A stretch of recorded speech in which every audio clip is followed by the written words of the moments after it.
Hello, नमस्कार साथियों। आज एजुकेशन विभाग का एक नया वीडियो लेकर हम आपके समक्ष पुनः उपस्थित हो गए हैं। आज के वीडियो में हम जानेंगे कि एजुकेशन पोर्टल 3.0 में क्लास 1 से लेके क्लास 8 तक के बच्चों को गणवेश वितरण की कार्रवाई किस प्रकार से करेंगे। तो चलिए देखते हैं दोस्तों। तो इसके लिए सर्वप्रथम हम जो है किसी भी ब्राउज़र को ओपन कर लेते हैं। किसी भी ब्राउज़र को ओपन करने के उपरांत जो है हम सर्च वाले ऑप्शन पर जाते हैं। सर्च वाले ऑप्शन पर जाते हैं और वहाँ पे टाइप करते हैं एजुकेशन पोर्टल 3.0। इस प्रकार से लिखते हैं तो हम देखते हैं कि यहाँ पे इस प्रकार से हमको दिखाई देता है। इस पे हम ओके करते हैं। ओके करने के उपरांत लोड होता है और लोड होने पर जो है हम देखते हैं कि इस प्रकार से लॉगिन वाला जो पेज है ओपन हो जाता है। यहाँ पर हम जो है हमारे स्कूल का डाइस कोड इंटर करते हैं और नीचे पासवर्ड जो है इंटर करते हैं। पासवर्ड इंटर करने के उपरांत यहाँ पे जो है कैप्चर कोड जो ऊपर दिखा रहा है वह कैप्चर कोड जो है हम यहाँ पे फिल कर देते हैं। कैप्चर कोड फिल करने के उपरांत लॉगिन वाले ऑप्शन पर ओके करते हैं। जैसे ही लॉगिन वाले ऑप्शन पर ओके करते हैं तो हम देखते हैं कि इस प्रकार से यहाँ पे हमको इंटरफेस दिखाई देता है।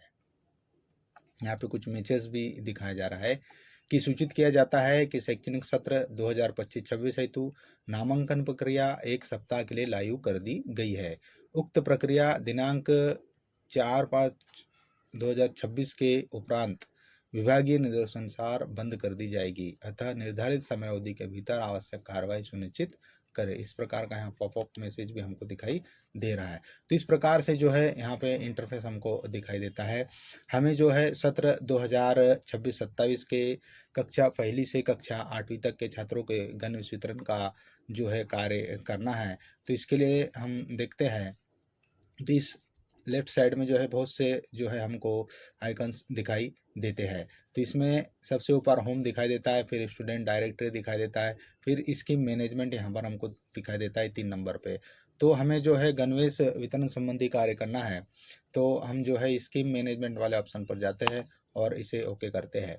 जैसे ही इसे ओके करते हैं कुछ समय लोड होता है और यहाँ पे हम देखते हैं कि पहले नंबर पे साइकिल डिस्ट्रीब्यूशन का ऑप्शन दिखाई देता है, दूसरे नंबर पे जो है यहाँ पर यूनिफॉर्म डिस्ट्रीब्यूशन का ऑप्शन हमको यहाँ पर दिखाई देता है। तो क्योंकि हमें यूनिफॉर्म से संबंधित कार्य करना है तो हम जो है इस वाले ऑप्शन पर ओके करते हैं।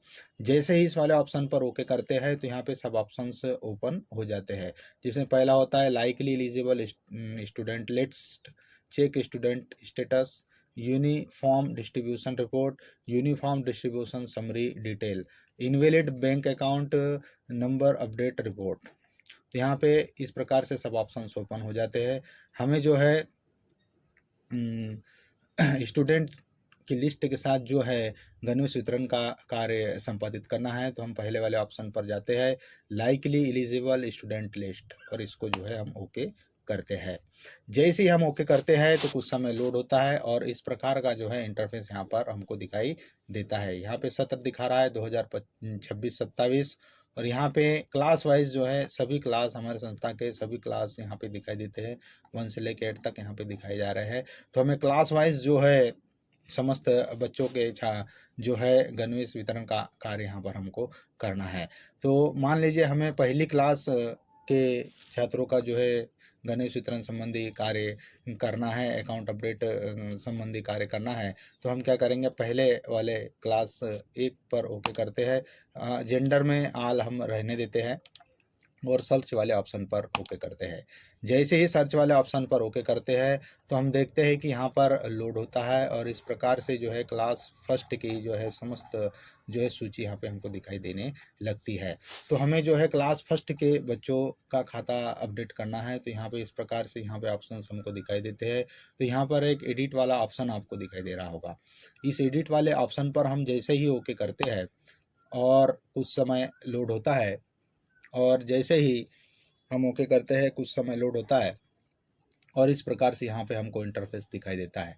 और यहाँ पे जिस भी बच्चे के हमने आइकॉन पर ओके किया था तो हमें यहाँ पे इस प्रकार से दिखाई देता है, उसकी समग्र आईडी यहाँ पे हमको दिखाई देने लगती है और हम सर्च वाले ऑप्शन पर ओके करते हैं। जैसे ही सर्च वाले ऑप्शन पर हम ओके करते हैं तो यहाँ पे इस प्रकार से संबंधित जो है बच्चा है उसकी डिटेल यहाँ पे हमको खुली हुई दिखाई देती है। यहाँ पे हमको जो है इंटर बैंक IFSC कोड, यहाँ पे जो है बैंक का IFSC कोड डालना है। जैसे ही बैंक का IFSC कोड हम यहाँ पर डालते हैं, जैसे मान लीजिए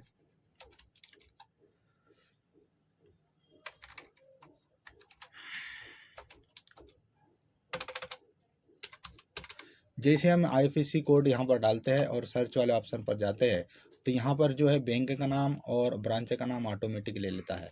उसके उपरांत हमें यहाँ पर जो है इंटर अकाउंट नंबर फिल करना है।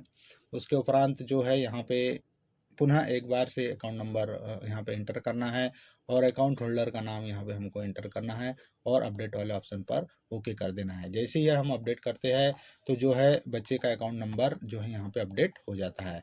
तो इस प्रकार से हमको जो है बारी बारी से समस्त बच्चों का अकाउंट नंबर जो है यहाँ पे अपडेट करना है।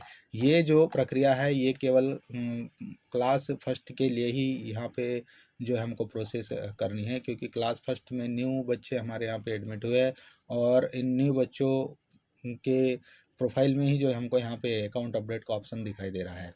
ये तो पहली क्लास के समस्त बच्चों की इसी प्रकार से क्रमवार हम जो है अकाउंट अपडेट करेंगे और समस्त बच्चों का अकाउंट अपडेट करेंगे। अकाउंट अपडेट होने के बाद हम देखते हैं, अब हम अगली क्लास लेते हैं। जैसे क्लास 2 हम लेते हैं, मान लीजिए क्लास 2 हम लेते हैं तो क्लास 2 लेने पर हमको यहाँ दिखाई दे रहा है कि यहाँ पर भी समस्त बच्चों के जो है अकाउंट मतलब लिस्ट हमको यहाँ पर दिखाई देने लगती है। हमने क्लास पहली में देखा था कि यहाँ पर हमको जो है एडिट का ऑप्शन दिखाई दे रहा था, क्योंकि वहाँ पे हमें क्योंकि वह बच्चे हमारे इस शाला में जो है अभी ही एडमिट हुए हैं, इसलिए यहाँ पे हमको जो है अकाउंट नंबर अपडेट का ऑप्शन दिखाई दे रहा था। परंतु ये जो बच्चे हैं जो कि पिछले सत्र 2025-26 में ये हमारे यहाँ पर अध्ययनरत थे और ये प्रमोट होके जो अगली क्लास में आ गए हैं, इसलिए इन बच्चों के लिस्ट के आगे इस प्रकार से चेकबॉक्स हमको यहाँ पर दिखाई देता है।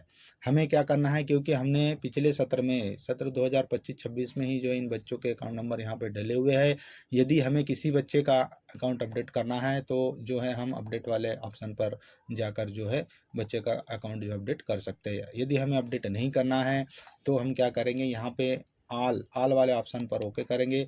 जैसे ही हम आल वाले ऑप्शन पर ओके करते हैं तो समस्त बच्चों के आगे जो है यहाँ पर चेक मार्क लग जाता है और चेक मार्क लगने के उपरांत यहाँ पे नीचे एक जो है पॉपअप दिखाई देता है, lock and forward to BRC for verification, यानी BRC ऑफिस के लिए फॉरवर्ड हो जाएंगे लिस्ट और BRC ऑफिस के द्वारा जो है इन बच्चों की जो है लिस्ट को जो है वेरीफाई कर दिया जाएगा, है ना। और जो है बच्चों के अकाउंट में जो है गणवेश का पैसा जो है उनके खाते में जमा हो जाएगा। तो इस प्रकार से हम जो है प्रत्येक क्लास वाइज देखेंगे, प्रत्येक क्लास वाइज जो है हम आंकड़ा लेंगे, है ना। मान लीजिए अगली क्लास हम लेते हैं और सर्च वाले ऑप्शन पर जाते हैं तो इस प्रकार से जो है यहाँ पे अगली क्लास की भी जो है लिस्ट यहाँ पर ओपन हो जाती है। जो क्लास सेकंड के बच्चों के साथ जो है प्रक्रिया अपनाएंगे वही जो है हम क्लास थर्ड में, फोर्थ में, फिफ्थ में, सिक्स्थ में, सेवन्थ में, एट्थ में, इस प्रकार से सभी क्लासों के लिए यही प्रक्रिया अपनाई जाएगी। परंतु जो क्लास प्रथम है, क्लास प्रथम के लिए हमें जो है प्रत्येक बच्चे का अकाउंट नंबर अपडेट करना होगा, तभी हम जो है वहाँ पे फॉरवर्ड कर पाएंगे। क्योंकि क्लास प्रथम के जो बच्चे हैं अभी हमारे न्यू एडमिट हुए हैं, है ना, तो उनका खाता पूर्व से अपडेट नहीं होगा, इसलिए हमें पहले उनके अकाउंट नंबर अपडेट करना है, उसके बाद ही हमें जो है फॉरवर्ड करना है। तो चलिए हम एक क्लास का कर देखते हैं कि हम जो है BRC ऑफिस में जो है बच्चों को गणवेश के लिए किस प्रकार से फॉरवर्ड करते हैं। तो हमको ये क्लास ले लेते हैं, मान लीजिए हम क्लास 2 ले लेते हैं। क्लास 2 लेने के उपरांत हम यहाँ पे आल वाले ऑप्शन पर ओके करते हैं तो हम देखते हैं कि समस्त बच्चों के आगे चेक मार्क लग जाता है। हमें इधर अकाउंट वाले सेक्शंस में भी ध्यान रखना है कि सभी बच्चों के यहाँ पे जो है बैंक का नाम, खाता नंबर, है ना, ब्रांच का नाम और IFSC कोड यहाँ पे डला हुआ दिख रहा है या नहीं दिख रहा है ना। यहाँ पे राशि हमें जो है प्रत्येक बच्चे के सामने दिखाई दे रही है या नहीं दे रही है, तभी जो है हमको ऑल सेलेक्ट करना है और ऑल सेलेक्ट जो है करने के उपरांत जो है हमें इस पॉपअप वाले ऑप्शन पर ओके करना है। Lock and forward to BRC for verification, verification के लिए हमको जो है बीआरसी के लिए फॉरवर्ड करना है। तो चलिए हम कर देखते हैं। जैसे ही इस वाले ऑप्शन पर हम ओके करते हैं, ओके करने के उपरांत यहाँ पे इस प्रकार का पॉपअप हमको दिखाई देता है, are you sure, do you want to lock and forward to BRC for verification, verification के लिए बीआरसी की जो है लॉगिन आईडी पर चला जाएगा। तो हम चलिए फॉरवर्ड करके देखते हैं। जैसे ही फॉरवर्ड वाले ऑप्शन पर हम दबाते हैं तो यहाँ पे मैसेज हमको दिखाई देता है कि student application is locked and forward to BRC. तो ये इस प्रकार से जो है बीआरसी ऑफिस में जो है ये की आईडी पर जो है यह क्लास सेकंड के बच्चों की लिस्ट फॉरवर्ड हो जाती है। इसी प्रकार से जो है हम अगली क्लास का भी करेंगे।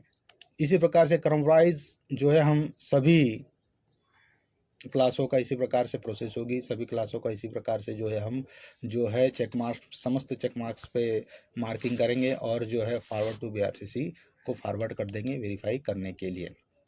तो साथियों, यह वीडियो था कि सत्र 2026-27 में जो है क्लास फर्स्ट से लेकर क्लास 8 तक के बच्चों के अकाउंट नंबर्स चेक करके हमें किस प्रकार से जो है गणवेश की राशि के लिए हमें बीआरसी के लॉगिन पे किस प्रकार से फॉरवर्ड करना है।